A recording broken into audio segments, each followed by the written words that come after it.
This E3 demo is presented by State Farm. All right, everyone, E3, Rev 3 Games, Vivid Touch booth. This game we're about to see next really is one of the most unique offerings out here on the floor. I'm joined by Eric Studer, who's Senior Design Director. Senior Design Producer. Senior Design Producer, my apologies. And no this worries. is a Murdered Soul Suspect. You're attempting to do what I think is probably one of the toughest types of games to make, and that's the detective game. It sounds perfect, but trying to make a game out of that can be quite challenging. What's kind of your vision? We know it involves ghosts and stuff like that. Yeah. We'll see that in the demo. Yeah. But kind of how are you approaching the idea of being a detective? Our hope is that as the player does these investigations, they're going to really enjoy the new perspective on the whole mechanic, because your ghost, you can't interact with regular objects easily. So you have to use your ghost abilities to actually really figure out where all clues are. So you can possess people, you can look through their eyes, you can influence their thoughts, you can actually reveal memories back into the dusk, which is the realm that our character exists in, and then you can examine those memories to get information from them. All of this works towards sort of piecing together a storyline that's really rich with characters, really rich with a lot of growth from the protagonist especially, in the quest to solve his own murder. All right, well, let's start taking a look at Murder. Sure. Now, what I think has always been so tricky when it comes to detective is that how do you give the player the sense of discovery? Because you can really tell that the designer, whoever made this, knows exactly what's supposed to happen. You don't have that sense of wow. I mean, how are you addressing that? It's a complicated process. You don't want to overwhelm the player right out of the gate, right? So we try to start the game off a little bit simpler. So the demo that we're showing here is pretty early in the game. And the games, as a result, tend to be a little bit more focused on understanding mechanics, understanding Ronan's thought process. Mm-hmm. Then, as you work your way through the game, there's a lot of play balancing that goes into making sure that the complexity of the investigations are growing with player experience. Because they're going to get comfortable with the mechanics, you have to make sure that the complexity of the investigations matches their expertise. Now, is this a case where to advance the story, to advance the game, you have to kind of get the clue right, or can you actually get things wrong? You can get things wrong, but because we have a very specific story we want to tell, the conclusion of every investigation is the same. Right, that makes sense. So, you want to walk us through some of the stuff that's happening here? Sure, so we're getting introduced to a couple of critical characters. The guy that's picking up the hat right now is Ronan's brother-in-law, Rex. Now, Rex is going to play a critical part in Ronan working his way towards solving his own killer. This is someone he's got a really close relationship in life, and that relationship will, in a sense, continue as Ronan crosses paths with him over the course of the game. So, he's standing over his dead body. Yeah. Which is, all of us know that feeling. Yeah. How do you explain away how the spirit world exists and like why? I don't know if he's unique to that or if there are other ghosts. Everyone who dies is a ghost. No, so the dusk is kind of a complex place, and we have a really rich fiction for it. So as a general rule, the dusk exists as a result of human suffering. So when someone dies or suffers some sort of great trauma, they give off an energy which leaves an imprint in this limbo realm. And you'll see ghosts show up in it as a result. You'll see objects show up in it as a result, as it's associated with that trauma. So, who was he when he was living? Ronan actually grew up as the son of two thieves. He lived as a criminal for most of his life, but eventually he met someone he really cared about, and it completely changed his perspective on the world. What he ended up doing is going straight and becoming a cop on the Salem Police Department, which what he does is he brings that experience in this dichotomy of his existence with him as he's investigating crime scenes. So you're saying it's Salem. Is this Salem as in the witch trials? Salem, Massachusetts is where we're setting the game, yeah. A fictionalized version of it. Oh, of course, but I mean, does that mean that you're drawing in sort of the stories of some of the less pleasant things that happened there about 300 years ago? Salem has a very rich supernatural history. And on top of that, the fact that it's set in a small New England town is really a really great sort of aesthetic that really fits the story of the setting of the story we're trying to tell. It's kind of like the Eldritch and the Arcane, all the H.P. Lovecraftness about it. So right here, you definitely have an aesthetic choice about how you're even kind of giving missions and goals for the player. Yes, absolutely. So as we're walking around, you're seeing some of the ghosts, you're seeing this destroyed building. So you know that there's a lot of people who either died or were hurt as that building collapsed, and that's what drew that into this sort of limbo realm. You'll notice that he's freely passing through everything. As a ghost, Ronan doesn't really interact much with the living world directly. Not much blocks his direction. You're also seeing this text that's floating in the ground. Again, he's a ghost, so he can't write things down on a notebook. It's not easy for him to take notes. And so the way that we're representing this is we're using his sort of mind's eye. So these games you're seeing as well also as a representation of his mind's eye. So he's trying to draw logical conclusions from this, and you're seeing that he's remembering that he shot after he fell from this window by his killer, and you get this flashback of the event. So I'm curious, this pertains to what we were talking about earlier. Yeah. What if you got that wrong? What happens there? Because it's Ronan trying to find the logical conclusion here, he'll go, no, that doesn't make any sense. And we'll give the player the opportunity to try again. Now you probably saw some experience points up there, some badges showing up. We have a system that we want to encourage the player to think positively and try to be proactively smart about it. So we're trying to emphasizing rewarding success rather than punishing failure. So at least when you're making the decision, say with what we just saw right there, you want to get it right on the first try. Yeah, there is a reward system. Oh, absolutely, absolutely. So here now Ronan is actually possessing a human. You can't directly control humans while you're possessing them, but he's looking through his eyes right now. He's trying to find critical information that can help him along with the investigation.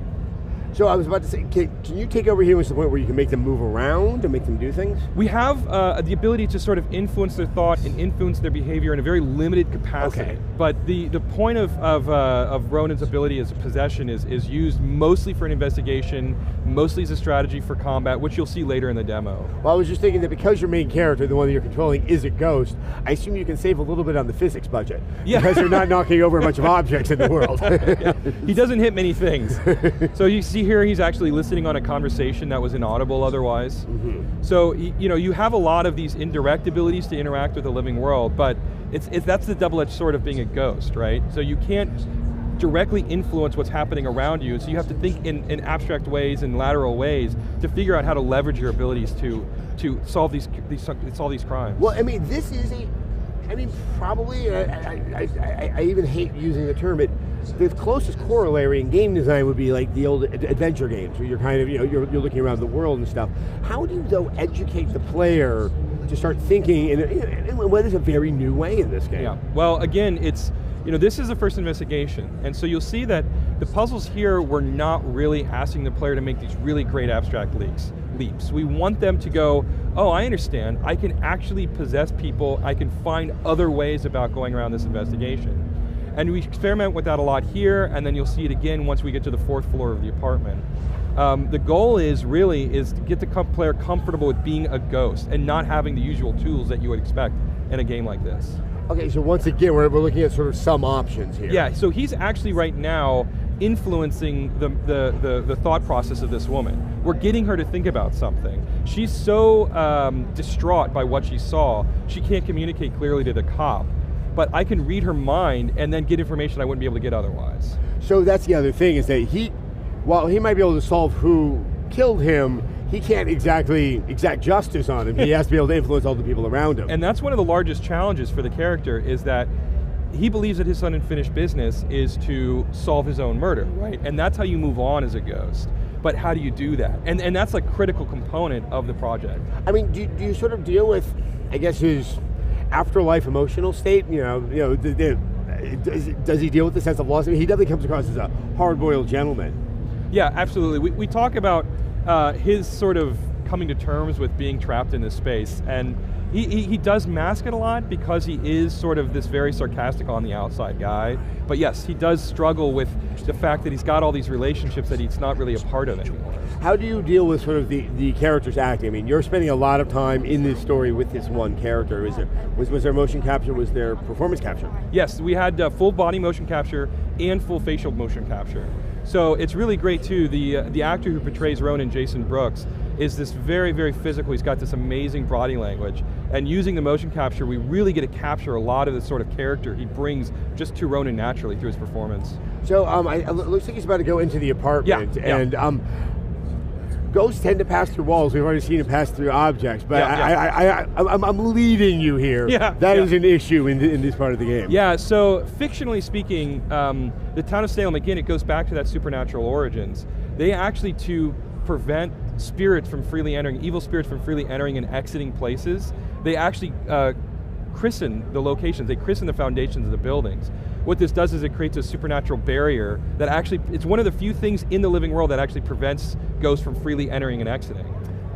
It's a very good fiction for what probably is also a technical inhibition. It's a technical issue, but it's also a really great way to redirect traversal. Like, it's a great way to come up with good traversal puzzles.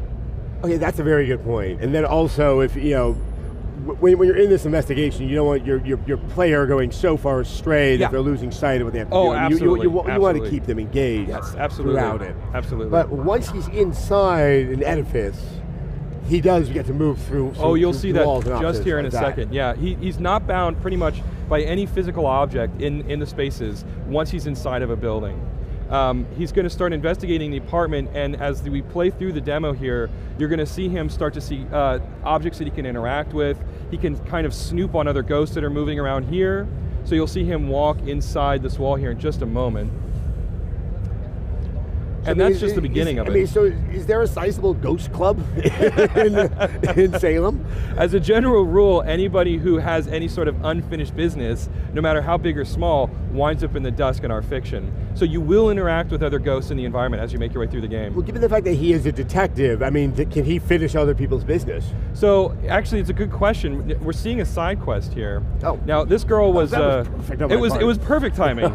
So she's been murdered, and she believes she was murdered by the elderly couple who lives across the street, across the apartment in one of the other apartments. So Ronan, his natural instinct as a crime solver is to help this young woman out. So he's going to make his way over into the other apartment here in just a second. And when he does that, he's going to again use his abilities as a ghost to possess and mind read these people and to see if her suspicions are true. So he's going to pop into this guy. He's going to listen to what he has to say here. And again, you see the badge system there, right? And so every sort of investigation process that you do, you're awarded a badge based on your success or failure cases. And again, it's built more around rewarding the player than punishing them for failure. So like, you're kind of saying, engage with this game as much as you can. Yes, don't absolutely. kind of speed run. Absolutely. Your way through that key story. Now, another option with that gentleman he just possessed says you can look around. Yeah. I mean, will you find something rewarding by using all of the options, or are some of them completely useless or red herrings, I guess? Well, hopefully the mechanics we're building in the game will always have some use, even if sometimes it's a little bit of misdirection on our part. Okay. Yeah. Well, no, because I mean, once again, that goes back to the idea of the detective that he can make a mistake, he can give something far more importance than it actually deserves. So as you can see, if you heard the dialogue, this couple did kill her. They buried her in a quarry, not long for me. Yeah. It's a hard word to say for me. And so by going back and talking to her, she's actually got some help to help her move on. So she's going to go and she's going to teleport away now, and hopefully, if she can make it out of the building, she'll find a way to the quarry where she can solve her unfinished business. So you do actually help other ghosts along the way as you make your way through the game. Because obviously they're talking to ghosts and it's unfinished business. How do you keep the game from just slipping into something just endlessly morbid? Well, Ronan himself is pretty sarcastic. He's got a pretty funny sense of humor. I mean, he's never trying to crack wise, but he's just very sardonic and he's very sarcastic. And he brings a little bit of levity to the experience that way, so it doesn't get so wrapped up in its own regret. I mean, I can see this becoming thoroughly grim. Yeah. What's happening right here with all the designs on the wall? So what you're seeing here is something that right now we're calling ghost graffiti. This young character, she'll actually play a pretty critical role later in the game. She leaves these small messages all over the place. So you're seeing that Ronan is not only way more powerful than he thinks he is, because he didn't even realize that he was doing that. It's a hint at sort of his growth potential, but it's the start of one of the larger side quests in the game.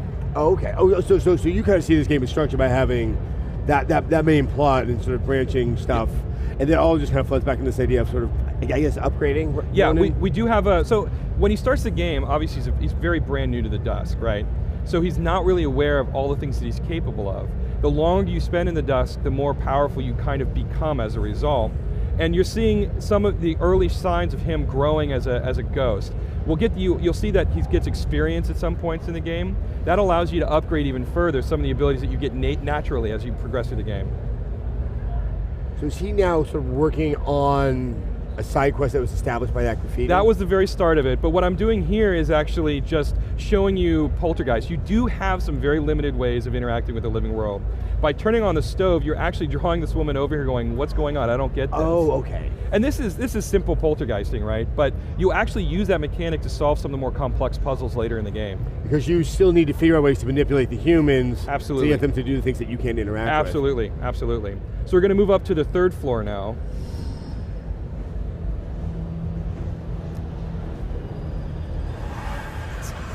I'm going to assume this is a bad thing? Yeah, that's a bad thing. It's a bad thing. Yeah, we got a bad thing. So, I mean, what is it? So, an interesting thing about the dusk is it's not a place you want to be in. You don't want to be trapped in this space for very long. If Ronan doesn't solve his unfinished business, he'll turn into something like that. All ghosts ultimately succumb to the dusk and are corrupted by it. So this is, this actually has an interesting kind of linkage to the plethora of Japanese horror movies about people who died angry and went around ruining everyone else's life in the meantime.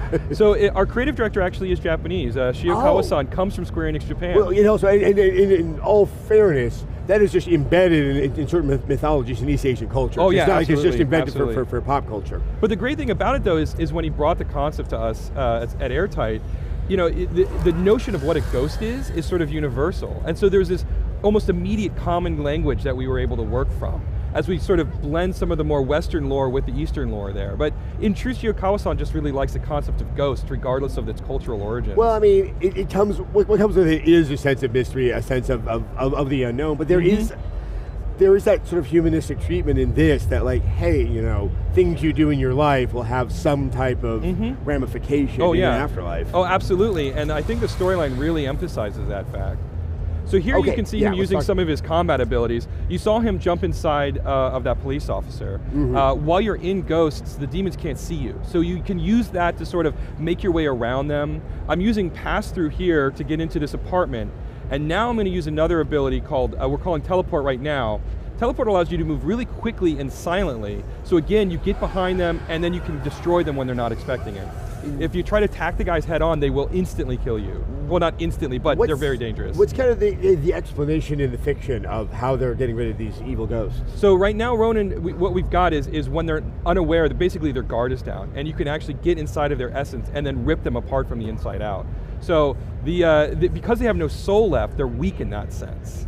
All right, so do they evolve, or do enemies like that change throughout the game? Because of his limited interactions, I'm trying to see how you can expand, I guess, that aspect of the gameplay. Yeah, so yes, we do have multiple demon types in the game, all of which have very unique behavior patterns, so you can't just get comfortable in the space. Every time you come into a new combat environment, you have to really think about what types of enemies are there and what your best strategies are for overcoming them. And then, addition to that, things like teleport and possession will prove critical as you build strategies to take out the enemies. And are those things, will those powers, will they expand throughout the course of the game? Yeah, they will. You'll be able to upgrade those. You'll get more as you progress. You're showing 3 here, pass through, possession, and the teleport, but there's several other ones that you're going to get as you make your way through the game. Is there one that's just annoy people? You sit there and just push an apple off a table, something like that. So we're now in the apartment where, well, his death was initiated. Yeah. So the first thing you're going to see here is, I talked earlier about his ability to actually restore memories back into the dusk. So he's going to do that now, and as he analyzes the body, he's going to be able to, there he goes, he's going to be able to find more information about it. So in this instance, he knows it's a killer, and he's looking for someone or something in this space, right? And so what he does is, because of that, he gets this impression, and he gets a bit of a flashback on what's going on. Got it. Right. So there is his killer. Yes. And so you're going to keep moving around the environment. You're going to find critical information that you hopefully can use to put the pieces together. So another really important thing that you're going to discover here, once he interacts with the baseball bat, is a little bit about what the killer's capable of. So in this particular instance... Oh, okay, that's an aluminum bat. It's bent. Okay, yeah, exactly. So it's a metal bat that was bent. So he's got a huge reserve of strength that is abnormal for a human being. And so that tells you a little bit about the killer as well. So every time now that you're solving one of these puzzles, you can get more of a flashback. Yes. Actually, you're building towards the conclusion towards it. You're trying to fill in the pieces so that you can make a deduction about it. So In terms of the entire game structure, I mean, I imagine we're going to have several sort of long sequences like what we're seeing here. Yeah. How do you sort of keep them all together for the typical length of a game without... I'm thinking of like the Killing on AMC, where it's like, how many red herrings? How many? Oh no, but there's more. I mean, that's a tricky thing to pull off. Well, so the story is based on a story concept that our creative director came up with, and he worked really closely with our lead writer, Doug Van Horn, to sort of put the pieces together and make sure we don't stray too far away. Right. So what we do is we keep the story very focused on Ronan's death. Right. And then if you choose to participate in the optional content, there'll be other case files that you can start to explore. There's other side quests and collectibles that you'll be able to discover in the environment. So that way we keep the story focused, we keep it very mindful of what's going on so we don't find ourselves out in the weeds too much. Right. But we give the player tons of other stuff to do. Because you do want to draw out that world. Okay, so now it looks like there's somebody else in the apartment. Yeah, so this is a major turning point for the investigation, because right now you're just trying to figure out where your killer's gone next, and you find this memory of someone else was in the apartment that you didn't know about when you were here first. So you're getting a flash of this. And what this clue tells you is that there was a witness. But the challenge of it is that you have no idea where she's gone to, so you have to keep investigating to find the next piece. And if you go over here, you see a hint at another ability that we're going to, it'll be more fleshed out in later builds, is you get this psychic imprint off of this photograph here. In what way? Well, I guess how it plays out.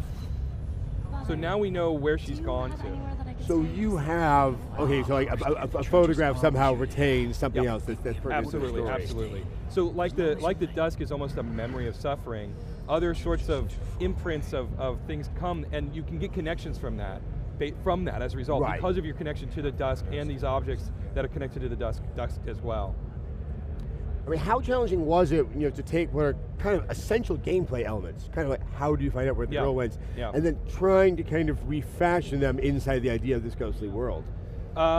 It's a complicated process. I mean, I was wondering if there's like Ghost Team. It just sits there and it's just like, all right, this is how it works in the dusk. Yeah, well, that's the first thing we did is what are the rules of our world, because if you don't go in with a clear lore, you're going to find yourself getting very confused. Well, then you're just going to make it up as you go along. Exactly, for something like this, you're just going to violate the entire sanctity of the narrative. Yep.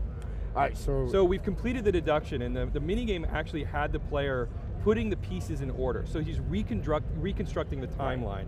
So the player successfully does that, and now we get the full replay of what happened here. All right, let's take a look. So, also, why is it that Ronan has no memory of what happened? So that's a little bit misleading here, but he actually does remember what's going on. The thing is it was an extremely emotional situation, and sort of in the heat of the moment, he comes back to the environment to see what he missed, right? And so he's going, okay, I need to figure out if there's anything I missed. Everything happened so quickly, there's bound to be something that I didn't catch. Right, so it's not so much, it's kind of, he remembers some of this, but the player... Yes, exactly. So he's going, okay, I need to get back here, I need to figure out what I missed so I know what my next steps are, because he doesn't know where the killer went after he was murdered. And he went out the window. Well, Ronan went out the window. So this is the really critical part, right? The insight that he's gotten is that the witness, whoever she is, has actually gone out this window. So now he has a lead. He knows a direction. He can follow her, and hopefully, if she's still where he thinks she is, he can catch up to her and maybe find a way to get more information from her. Is the girl in danger at this point? Is the killer aware of her? That is. And I get the shrug. That's a bit of a storyline.